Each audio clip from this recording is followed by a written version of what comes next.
Let's turn our attention toward the field of medicine here. It's time for our What's Up Doc episode of the week. We've enjoyed this so much, spending some time with the experts at Mercy Health. One person we like so much, we got him back on the show again. It's our second returning guest. Yep. And we're very excited to have him. We are very excited to have Dr. John Perryman on, and we're going to talk some pediatrics. Dr. Perryman, good morning.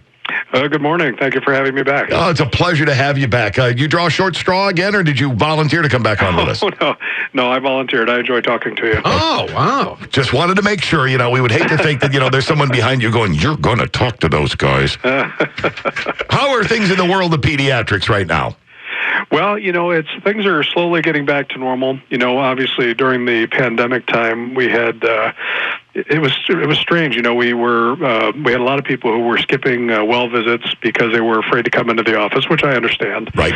And but the other thing that was different was that the burden of normal illness we see in children was much less than usual this past winter. I did not see a single case of influenza, and that was not just me. I mean, that was throughout our system. And nationwide, the cases of flu were down. The normal other respiratory illnesses and GI illnesses we see in the winter were way less. So, I mean, part of that was, the kids being home. Masks obviously help with spreading, reducing spread of things like influenza. So it was kind of a strange year. But, people are starting to come back in the office. We're starting to get caught up again with getting checkups and school physicals and things of that nature. So that's kind of where we're at right now. You said 0 cases of the flu this winter. What's a normal winter season like?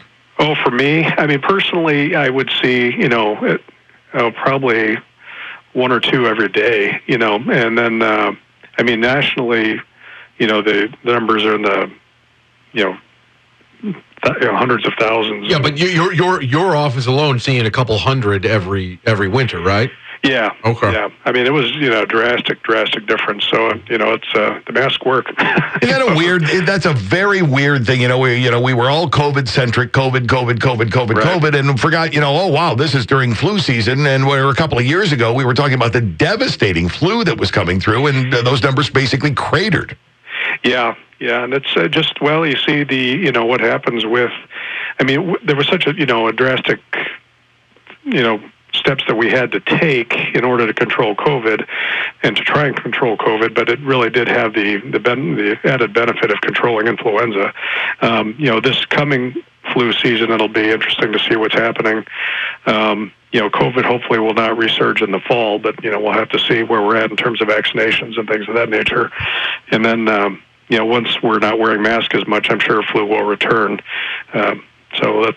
But we'll have to see. Let's hope the hand washing at least sticks around. Yeah, that would be great. That's a huge thing. Absolutely. I know we've talked to other doctors. I've been yelled at for asking too much of like a virology question to people that aren't virologists. So, but I like to pass it around. If flu was basically non-existent this year, and we hear like every year we have a new flu strain, how does this affect the flu strain for next year? And do we use data from the year before to predict what the new strain is going to be? I mean, these are uncharted waters for us. What's the plan going forward? That's a good question. I really don't have the answer to that. I mean, typically what happens, the Southern Hemisphere, their seasons are opposite of ours. So when it's winter here, it's summer there. And typically what's done in terms of trying to estimate what strains will be circulating here, as we look at what's circulated there the previous winter for them. And then, we'll make our vaccine based on that. And one thing with flu vaccine, with the production method that's involved, it does take a lot longer to produce than, say, the COVID vaccine. The COVID vaccine, it was a new technology. I don't know whether that will be something that can be implemented in other vaccines like flu at some point, which would help a lot, where we can more quickly customize the vaccine for what's circulating. But it's going to be tricky. We'll probably see what happens, in places like Australia and other Southern Hemisphere countries over the course of the summer. But if there's not much flu there at that time, it's going to be a guessing game, honestly. If you mentioned the way the COVID vaccine was made different from the flu vaccine, and it's a lot quicker for the COVID. If we did find a way to implement the COVID procedure for the flu vaccine, could you guys maybe pivot mid-flu season and go, well, we need to go for this one and have a new batch that would be more effective after we see what's out there?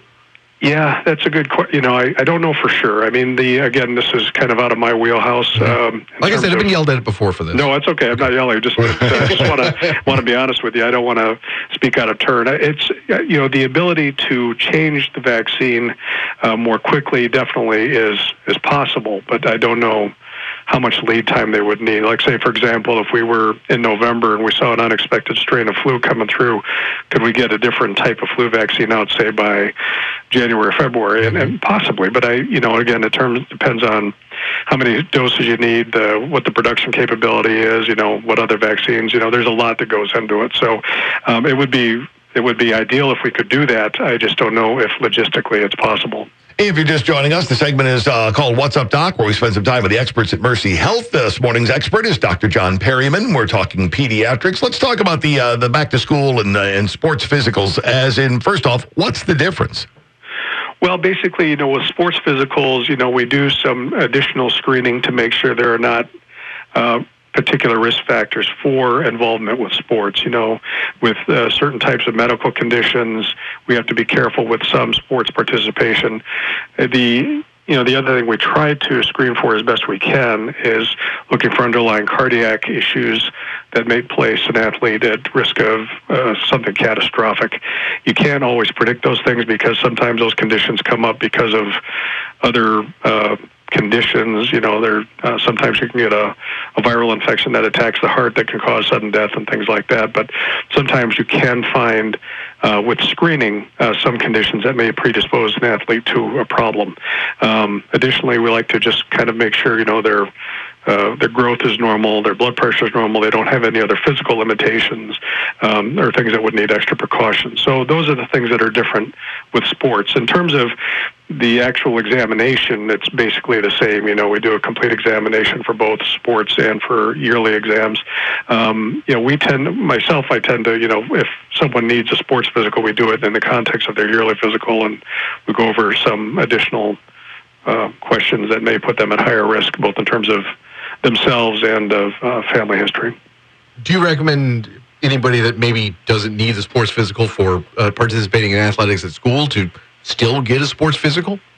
Well, we still like to see them yearly. The American Academy of Pediatrics does recommend yearly evaluations, and those are important for a number of reasons. The one is making sure, that someone is up to date on immunizations. Another is just to track growth. That's an important thing because with many medical conditions, one of the things you may see are changes in the pattern of growth. So that's an important thing we monitor. With younger kids especially, we like to track their development to make sure things are moving along as they should be. And that talks about, when they're crawling, when they're walking, when they're talking, and doing all those things on time and as expected. So if there's an issue, we can catch it earlier and deal with it earlier. With school-age kids, there's other things that we watch for in terms of problems with school, problems with academics, problems with emotional difficulties.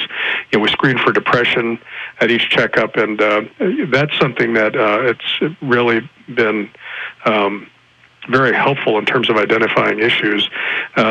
People are not always willing to bring those up on their own, but we started screening for that on a routine basis about a year ago or so, and I've been amazed at the number of people who we found significant depression or emotional issues. And so that's another aspect of the well visit that we implement, plus just a good time to touch base with the family and see how things are going and make sure there's not some other long-term problem. Is the mental screening something that you're involved with personally?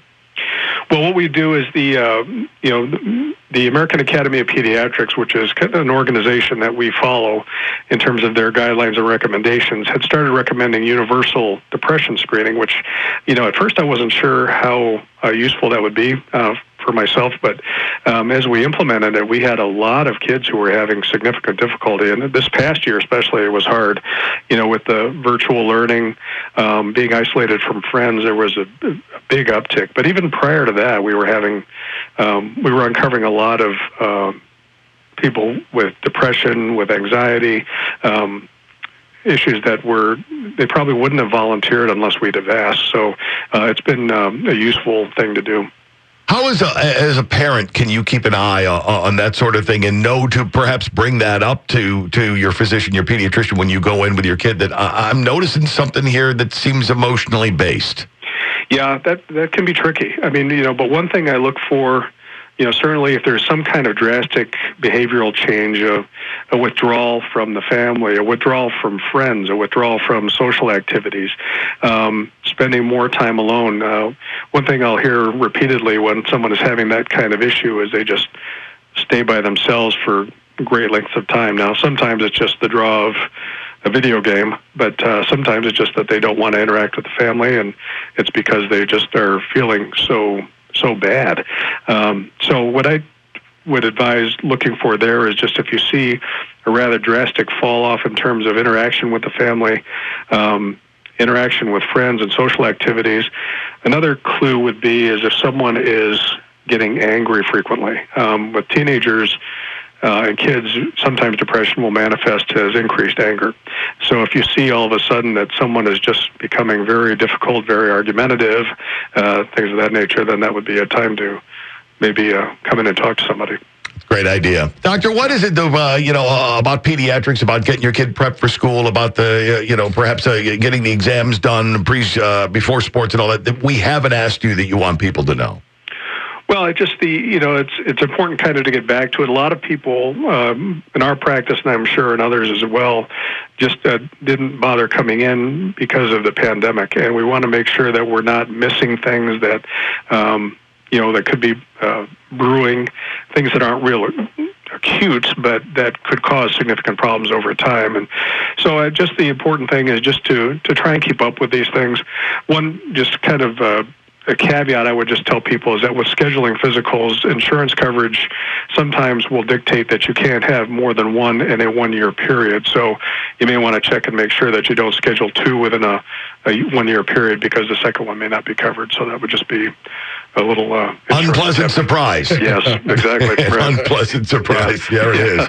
Dr. Perryman, we appreciate you taking time out of what we know is a really, really busy schedule. It was great having you on the first time. We've been delighted to have you back again, and let's invite you for a third time down the line. We'd love to talk to you again. It's my pleasure. Thank you so much for the opportunity. Thank you, sir. That's Dr. John Perryman with Mercy Health.